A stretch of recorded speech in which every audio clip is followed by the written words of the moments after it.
यीशु मसीह का प्यारा वचन, पाँव को दीपक को राह को रोशन, ये है मसीह का प्यारा वचन, ये है वचन प्यारा।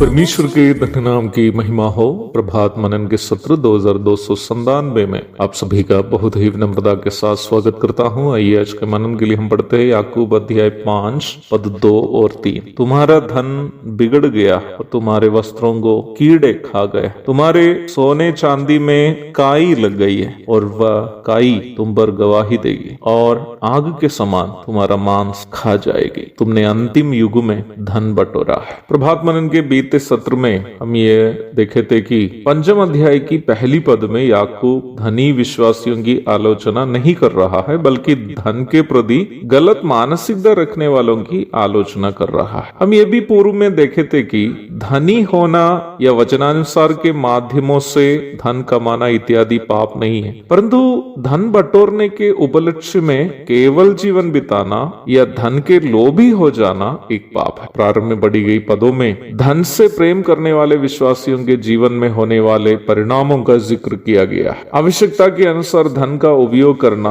बाइबल कभी भी मना नहीं करती है, परंतु जब एक व्यक्ति धन से प्रेम करने लगता है तो धन उस व्यक्ति का स्वामी बन जाता है, मालिक बन जाता है। धन से प्रेम करने वालों के जीवन का मालिक धन बन जाता है, क्योंकि उस व्यक्ति के जीवन में लिया जाने वाला किसी भी फैसला उसके धन पर भरोसेमंद होंगे। धन से प्रेम करने वाला एक व्यक्ति जब अपने लिए एक घर बनाते वक्त उनका उद्देश्य केवल रहने के लिए एक घर नहीं होगा, बल्कि अपने पास जो धन है उसका प्रदर्शन भी होगा। धन से प्रेम करने वाला एक व्यक्ति जब कपड़े खरीदता है उसका उद्देश्य केवल शरीर को ढकना नहीं होगा, बल्कि अपने आप को एक धनी के रूप में परिचय कराना भी होता है। अर्थात धन से प्रेम करने वाले एक व्यक्ति का जीवन पूर्णतया धन के लिए समर्पित होंगे। उसके जीवन का मकसद किसी भी प्रकार धन कमाना और कमाए हुए धन को किसी भी प्रकार प्रदर्शन करना होगा। इस प्रकार की मानसिकता की आलोचना याकूब यह कर रहा है। इस प्रकार की मानसिकता रखने वाले लोग कभी भी एक अच्छा मसीह विश्वासी के रूप में जीवन नहीं बिता पाएंगे, क्योंकि वचन इस बात को स्पष्ट करता है कि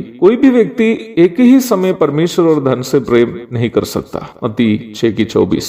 निम्न प्रकार धन से प्रेम करते हुए मसीह जीवन बिताने की कोशिश करने वाले कपटी विश्वासियों की ओर इशारा करते हुए याकूब कह रहा है, तुम्हारा धन बिगड़ गया और तुम्हारे वस्त्रों को कीड़े खा गए हैं, तुम्हारे सोने चांदी में काई लग गई है। याकूब यहाँ क्या बताना चाह रहा है? परमेश्वर जो धन दिया उसका इस्तेमाल केवल अपने सुख सुविधाओं के लिए इस्तेमाल करने वालों के सारे प्रयास उसके अनंतकालीन जीवन के लिए कोई लाभ पहुंचाने वाले नहीं। जीवन भर मेहनत करके जितने धन या संपत्ति कमाकर रखते हैं वे सभी जंग लगने या कीड़े के आहार ही बन जाता है। अर्थात वर्तमान संसार में ही उन सभी धन नष्ट हो जाएगा। यहाँ उपयोग किए गए सोने और चांदी शब्द पत्री की रचना करते समय में उस जमाने में उपयोग किए गए सोने और चांदी के सिक्के की ओर इशारा करते हैं। वचन कहता है कि हमारे हाथों में आए हुए धन को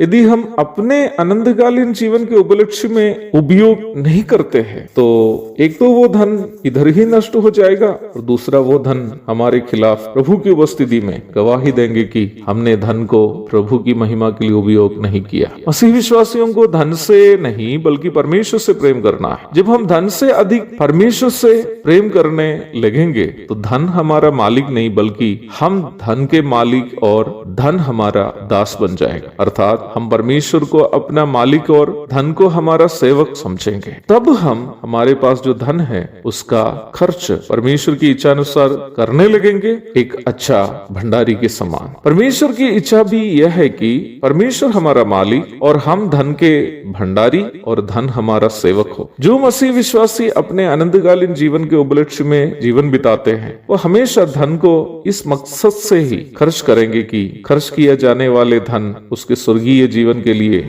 लाभकारी हो। एक और शुभ दिन की धन्य कामनाओं के साथ आज का मनन में समाप्त करता हूँ। प्रभु आप सबको आशीष दे। आमीन।